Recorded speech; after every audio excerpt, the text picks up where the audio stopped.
Yo, Jimmy reporting live from Stall City. I'm still at 268.0 as of this morning. I don't know how many days I've been doing the diet. I usually ask ChatGPT, but since May 8th. And overall, I think I'm down about 8 pounds since May 8th. But some great things is I've been maintaining that weight loss. I've been not posting a lot recently because I've been sick. I got a cold, a summertime cold, which is never fun. But then I also got my daughter sick, who's 15 months. So once I was starting to feel better, I was on full daddy duty, getting her to feel better. And we're both doing pretty well now. But while I was sick, I was, for the most part, doing the sugar diet. And I had so much energy while I was sick. I don't ever recall being sick and wanting to do anything besides lay in bed, play video games, and sleep. But I was up and out. The first day I realized I was sick, I walked about 3 miles that morning to sweat. And I can feel myself, you get that feeling in your chest where something is invading your immune system and trying to kill you, or at least trying to find a place to live. So I walked all those miles, I sweat, came back, took a shower, did chores, just had energy to do everything I needed to do just with a cough. So I was a little bit in denial that I was actually sick. I thought it was allergies because I still had all of this energy. It was kind of misleading. And if I knew I was sick, I would have stayed away from my daughter. But gotta get her immune system stronger too. So no harm, no foul.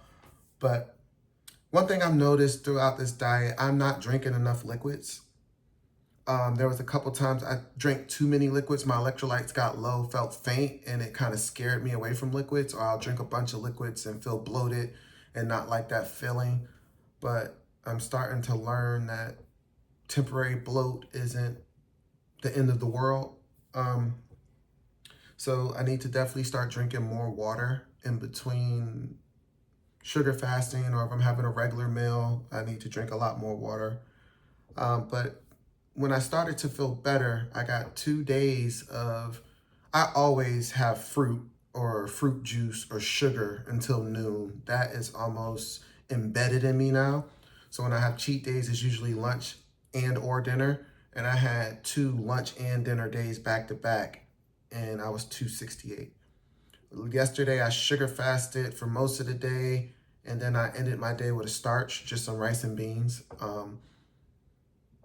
Taking my baby steps into sugar fasting. I just don't feel like it's substantial. It feels a lot like regular fasting to me, where I feel like I need to put something solid on my stomach towards the end of the day, and I typically do. But like in this experience, I've had 1 day sugar fasting, which I got to put an asterisk next to that too, because I didn't know that bubble tea, the bubbles are made out of starch. And I looked that up afterwards and I was so disappointed, but I'm not going to let that take away from my sugar fast day, because it was the only thing I had off plan that day. So my plan is to keep going with this sugar diet / OMAD. A lot of times I just do sugar diet in the morning, have a meal. Sometimes it's not a meal that's low fat. Most of the time it is. And I just want to get some meatless days going. So I'm thinking of doing alternate day sugar fasting and see how that works. Starting with yesterday, so I might have some lean protein later tonight to aid me in the working out. I was able to work out while I was sick. I didn't go to the gym, but I did a bunch of stuff at home, a bunch of squats. And another thing that this diet is, that I'm really appreciative towards for this diet, is I don't feel too restricted. So I'm not binging at all.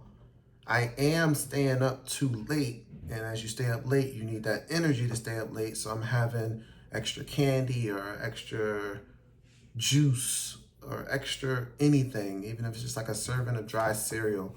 I'm having that late into the night, like right before passing out, because that's what I'm doing instead of going to bed. So nothing is magic. You still have to take care of yourself. So I need to be drinking more water, and I need to be carrying my behind the bed, and I think I will start to see the scale drop some more. I'm not so hung up on the scale because I look and feel amazing. Like, I feel leaner every morning. It's not a morning I've woken up since I've done this diet where, like, when I step on the scale and I'm in stall, I'm looking at it shocked. Like, it's no way, but it is what it is. But my body fat has gone down. My water hydration level has gone up. And there's just too many pros in this diet right now to jump ship. There's times I feel like it's not working. There's times I get down on myself. There's times where I feel like I'm going down the wrong path. But as my body becomes more acclimated, I'm experiencing sugar dips, like drops in blood sugar. I'm experiencing those less and less, and I'm really enjoying the diet. So I'm gonna keep it up. I'm gonna keep posting my progress, and thanks for coming on the journey with me. Journey to 195. Also, the Fabulous Body, he challenged me to get to 250 by August 1st. I'll accept that challenge with a caveat. I'll be in the 250s by August 1st. So that's another month from now. I lost 8 pounds this month. I'm 268. If I can lose 9 pounds over the next 35, 40 days, I'll be in the 250s. So that's what I'll accept. I'll do the 250s challenge. And thank you for tuning in. I'm Jimmy. Y'all have a great day.